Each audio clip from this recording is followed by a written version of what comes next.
Bismillahirrahmanirrahim. Assalamualaikum warahmatullahi wabarakatuh. Innal hamdalillah nahmaduhu wa nasta'inuhu wa nastaghfiruh wa na'udzu billahi min shururi anfusina wa min sayyiati a'malina. May yahdihillahu fala mudilla lahu wa may yudlilhu fala hadiya lahu. Asyhadu an la ilaha illallah wa asyhadu anna Muhammadan abduhu wa rasuluhu la nabiyya wa la rasula ba'dah. Wassalatu wassalamu ala Rasulillahi wa ala alihi wa ashabihi wa man walah. Qala Allah Ta'ala fi kitabil mubin, a'udzu billahi minasyaitonir rajim. Ya ayyuhalladzina amanu taqullaha haqqa tuqatih wa la tamutunna illa wa antum muslimun. وقال في آية أخرى يا أيها الذين آمنوا اتقوا الله وقولوا قولا سديدا يصلح لكم أعمالكم ويغفر لكم ذنوبكم ومن يطع الله ورسوله فقد فاز فوزا عظيما.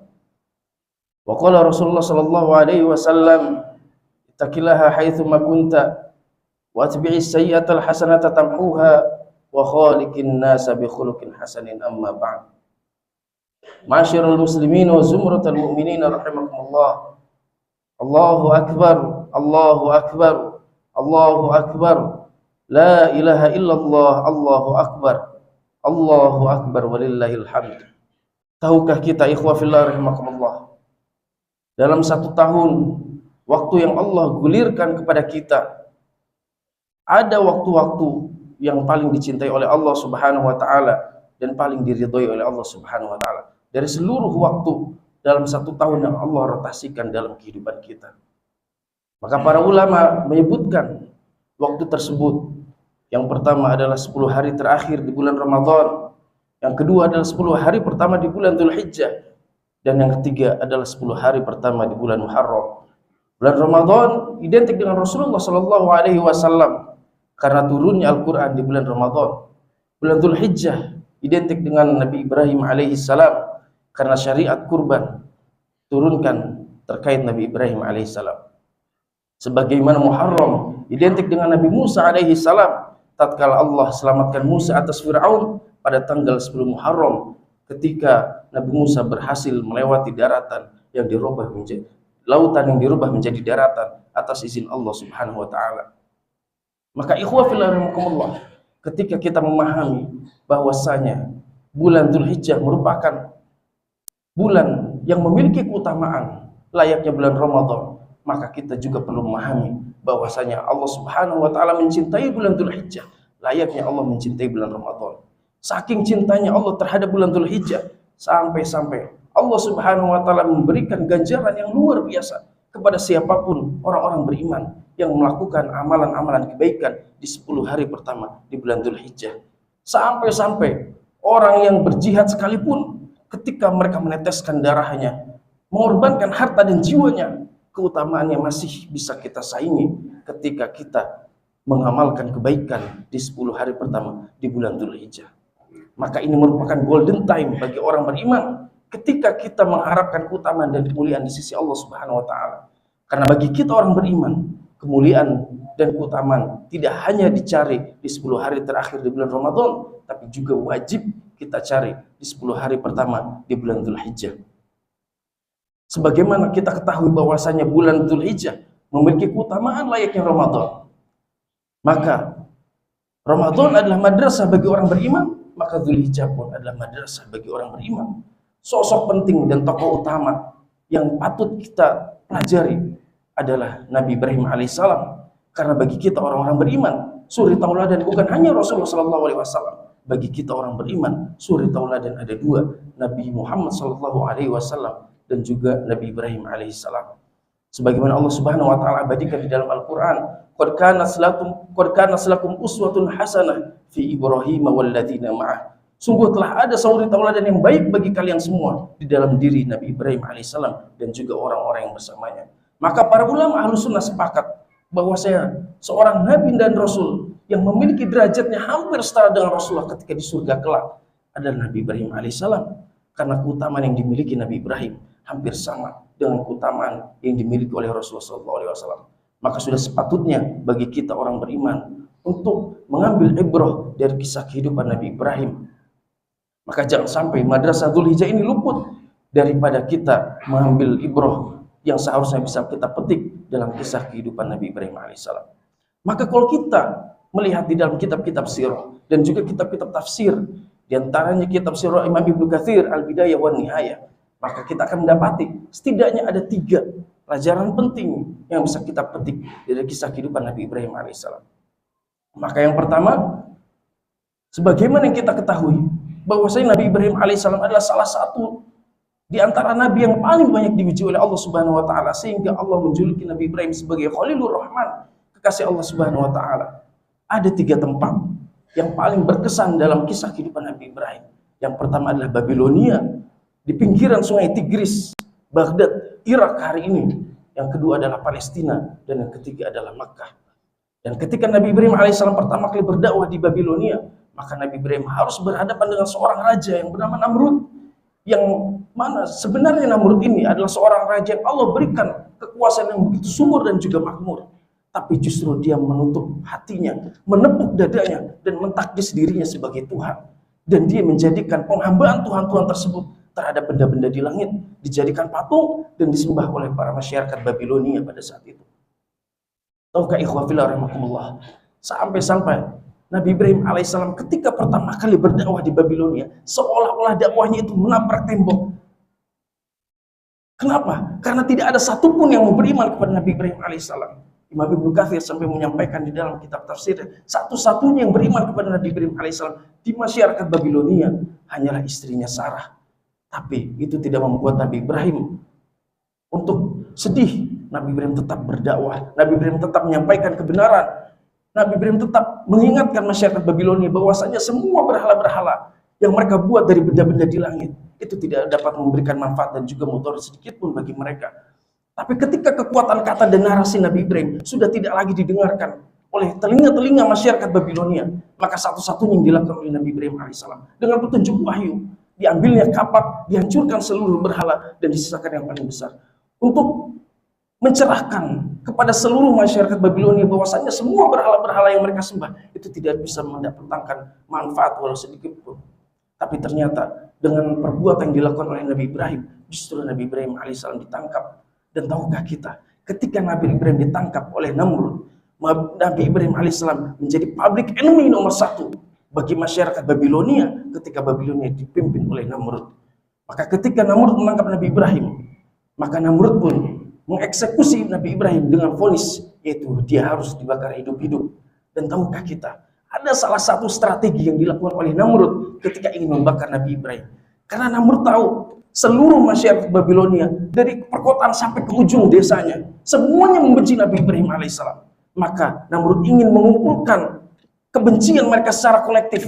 Maka kita tahu bahwasanya kayu bakar yang dikumpulkan untuk membakar Nabi Ibrahim bukanlah kayu bakar yang dikumpulkan oleh Namrud, tapi kayu bakar yang dikumpulkan untuk membakar Nabi Ibrahim adalah kayu bakar yang dikumpulkan oleh seluruh masyarakat Babilonia yang menyumbang. Karena saking inginnya mereka membakar Nabi Ibrahim sebagaimana Namrud ingin membakar Nabi Ibrahim alaihissalam. Sampai-sampai Imam Ibnu Katsir mengatakan ada seorang wanita dalam kondisi buta, jauh dari perkotaan, tinggal di pedesaan, memperlihatkan wajah yang begitu sedih kepada keluarganya. Kemudian keluarganya bertanya, "Wahai nenek, apa yang membuat engkau sedih?" Ketika mendengarkan Nabi Ibrahim alaihissalam akan dibakar hidup-hidup. Kemudian nenek ini mengatakan, "Bukan karena kondisi butaku yang buat aku sedih, bukan karena Ibrahim akan dibakar yang buat aku sedih, tapi yang buat aku sedih adalah karena kondisi butaku ini, sehingga aku tidak bisa ikut menyumbang untuk memberikan kayu bakar kepada Namrud agar bisa membakar Nabi Ibrahim alaihissalam." Sampai segitunya kebencian seluruh masyarakat Babilonia kepada Nabi Ibrahim alaihissalam. Makanya kalau kita lihat dalam sejarah, kayu bakar yang digunakan membakar Nabi Ibrahim sangat tinggi sekali. Saking tingginya, Nabi Ibrahim harus diangkat menggunakan manjanik, ketapel raksasa, diletakkan di manjanik, lalu dilempar kepada bagian yang paling atas. Dan tahukah kita, kenapa Namrud membakarnya dari bawah, bukan dari atas? Karena Namrud ingin memperlihatkan kepada Ibrahim, kalau Ibrahim akan takut terhadap api yang membakar dirinya, lalu Ibrahim akan meminta maaf kepada Namrud atas perbuatan yang dilakukan oleh Nabi Ibrahim. Tapi itu tidak terjadi sama sekali. Tapi ketika seluruh masyarakat berbondong-bondong untuk menyaksikan eksekusi yang dilakukan Namrud kepada Nabi Ibrahim alaihissalam, maka masyarakat Babilonia pada saat itu mereka bersuka cita, bersukaria, bergembira ria, dan mereka bertepuk tangan seolah-olah hari itu adalah hari Id, hari Lebaran bagi mereka, karena mereka tahu dan mereka melihat bagaimana public enemy nomor satu bagi mereka akan dibakar hidup-hidup di hadapan mereka. Maka api yang membakar Nabi Ibrahim menyebabkan asap yang begitu tinggi, asap yang begitu pekat, sampai-sampai Imam Ibnu Katsir mengatakan seandainya ada burung yang lewat di atas asap tersebut, niscaya burung itu akan menjadi gosong dan matang karena saking pekatnya asap yang membakar Nabi Ibrahim. Perhatikan ikhwafillah, dakwah pertama kali Nabi Ibrahim ketika berdakwah di masyarakat Babilonia, maka kita mendapati bagaimana Khalilur Rahman, kekasih Allah Subhanahu wa taala, tidak ada satupun yang beriman, tidak ada satupun yang peduli kepada beliau, tidak ada satupun yang bersedih. Satu-satunya yang bersedih, meneteskan air mata, menggigit dalam kesedihan, hanyalah istrinya Sarah. Maka tidak ada kata yang pantas keluar dari mulut Nabi Ibrahim alaihissalam melainkan zikir kepada Allah. Hasbunallah wa ni'mal wakil. Hasbunallah wa ni'mal wakil. Hanya Allah lah yang bisa mencukupkan kami. Kenapa Nabi Ibrahim alaihissalam berdoa demikian? Karena beliau tahu tidak ada satupun orang Babilonia yang ketika nanti beliau meninggal karena dibakar yang peduli terhadap Nabi Ibrahim alaihissalam. Tidak ada. Maka tidak ada kata yang pantas diucapkan oleh Nabi Ibrahim melainkan berangkat dari jiwa yang suci, hati yang benar-benar bersih, lalu melantunkan sebuah zikir, hasbunallah wa ni'mal wakil. Lalu kemudian zikir ini diabadikan oleh Allah di dalam Al-Quran. Lalu kemudian zikir ini diabadikan oleh Allah melewati lorong-lorong sejarah sampai zikir ini sampai kepada kita hari ini, sampai zikir ini akan menguatkan siapapun orang beriman yang mengucapkan zikir ini, maka Allah Subhanahu wa taala akan menguatkan hati orang beriman tersebut. Ikhwafillah rahimakumullah, Nabi Ibrahim dihujat, Nabi Ibrahim dibenci, tapi bukan karena akhlak, tapi Nabi Ibrahim dibenci karena kebenaran yang disampaikan oleh Nabi Ibrahim. Maka siapapun kita hari ini yang dibenci karena akhlak, berhati-hati, itu adalah musibah. Tapi siapapun yang dibenci karena kebenaran yang disampaikan, maka bergembiralah, itu adalah anugerah. Nabi Ibrahim itu adalah manusia paling lembut, sampai-sampai Allah abadikan, Allah sebutkan di dalam Al-Quran, Inna Ibrahim al-awwahun halim. Sungguh Ibrahim adalah seorang manusia yang paling lembut hatinya, dan kelembutan itu terpampang dalam kehidupan beliau. Tetapi itu masih tetap menjadikan Nabi Ibrahim sebagai musuh nomor satu bagi masyarakat Babilonia. Maka siapapun kita hari ini, ikhwah fillah rahimakumullah, yang sedang memperjuangkan kebenaran, jangan sampai memiliki akhlak yang buruk. Karena kalau kita dihujat dan dibenci karena akhlak, itu adalah musibah. Tapi siapapun yang hari ini yang telah menggenggam kebenaran dan memperjuangkan kebenaran, setelah berusaha dengan akhlak yang baik, senyuman yang manis, tidak menghujat, tidak memvonis, menghormati satu sama lain, tapi itu pun masih menjadikan kita dihujat dan dibenci oleh orang lain, maka bergembiralah. Kisah kehidupan Nabi Ibrahim sedang tercontoh di dalam kisah kehidupan kita. Makanya yang indah, ikhwah fillah rahimakumullah, Allah tidak menyebutkan di dalam Al-Quran, tapi Rasulullah menyebutkan di dalam hadisnya. Ada seekor semut dan katak. Ketika seluruh masyarakat Babilonia bubar dari menyaksikan vonis terhadap Nabi Ibrahim alaihissalam, maka Ratu Semut berkata kepada anak buahnya, wahai semut, ambilkan air dan padamkan api, karena sungguhnya Ibrahim adalah Nabi Allah Subhanahu wa taala.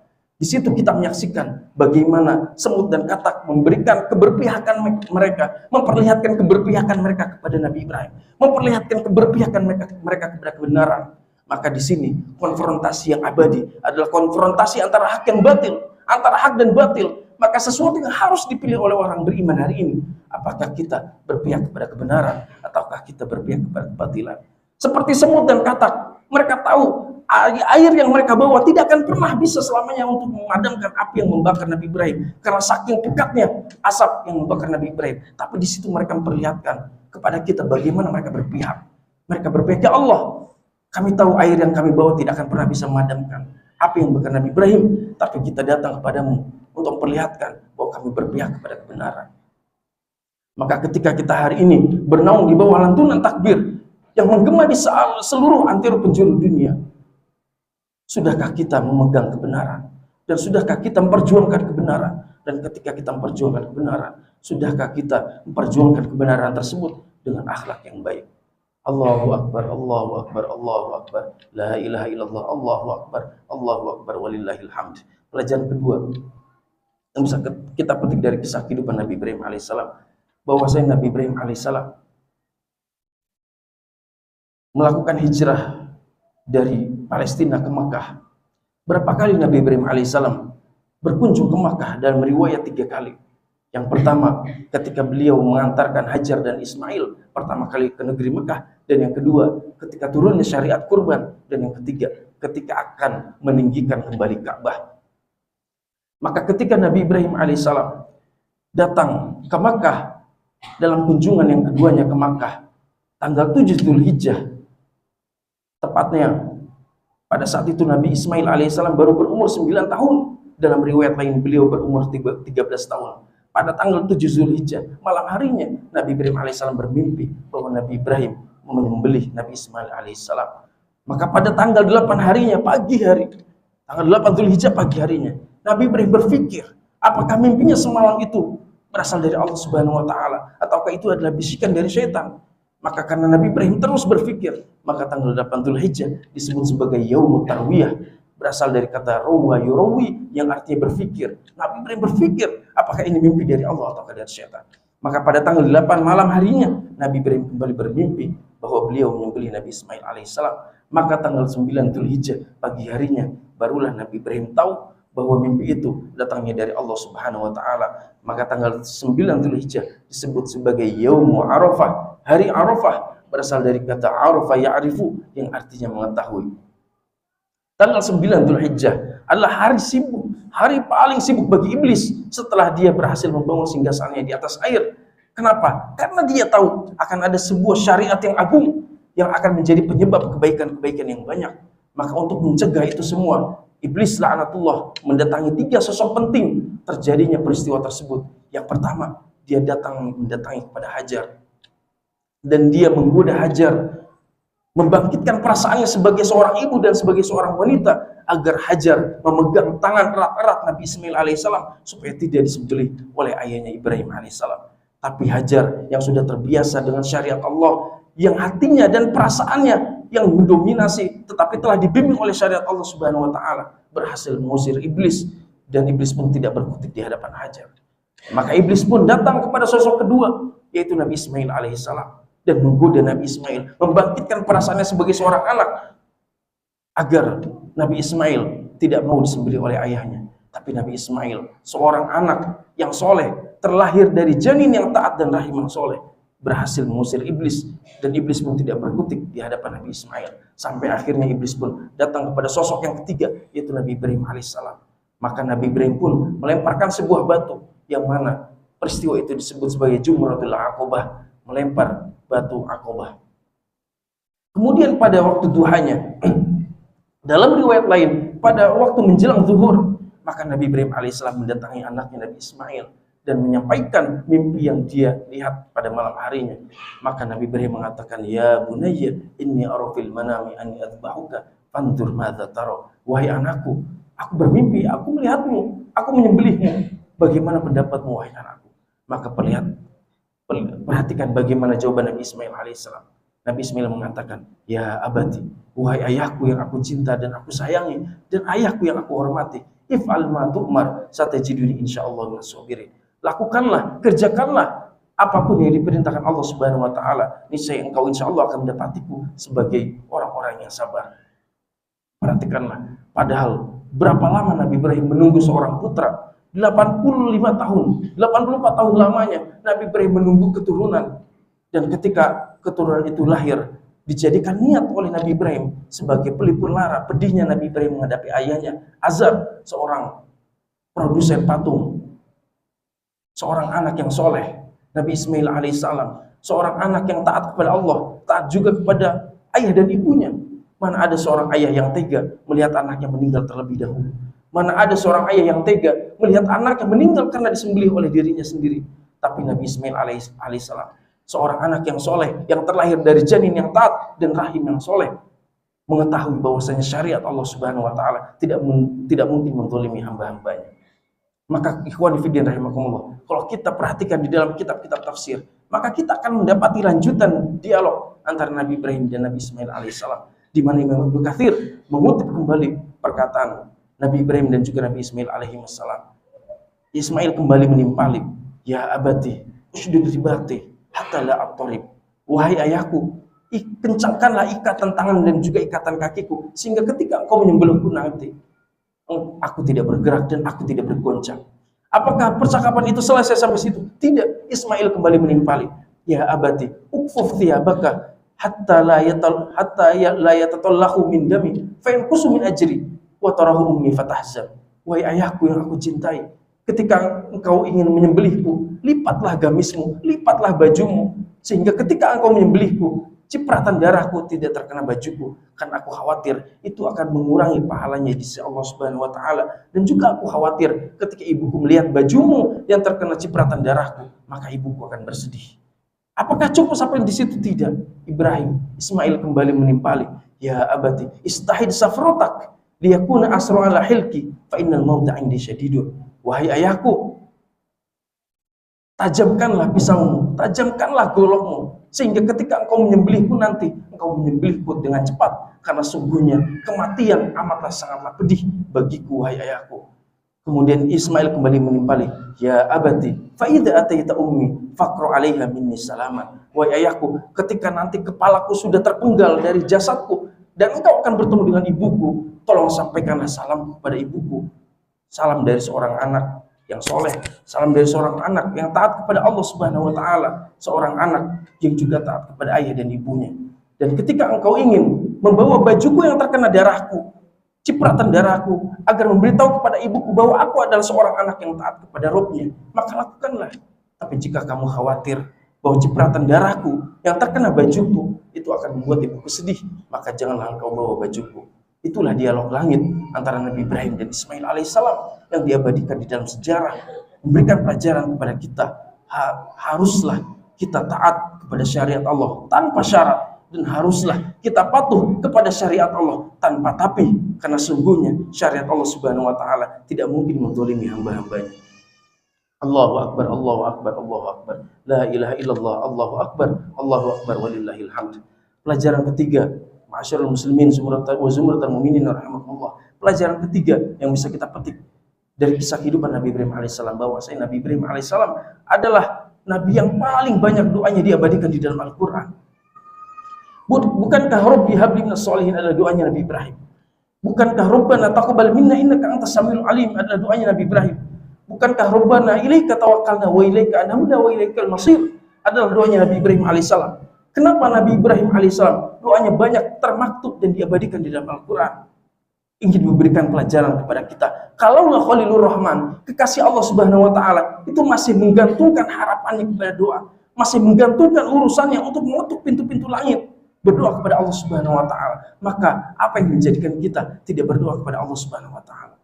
Kalaulah Khalilur Rahman Ibrahim alaihissalam tidak berdoa, maka dia akan tetap dijaga dan dilindungi oleh Allah Subhanahu wa taala, karena Nabi Ibrahim adalah manusia yang paling dicintai setelah Rasulullah SAW.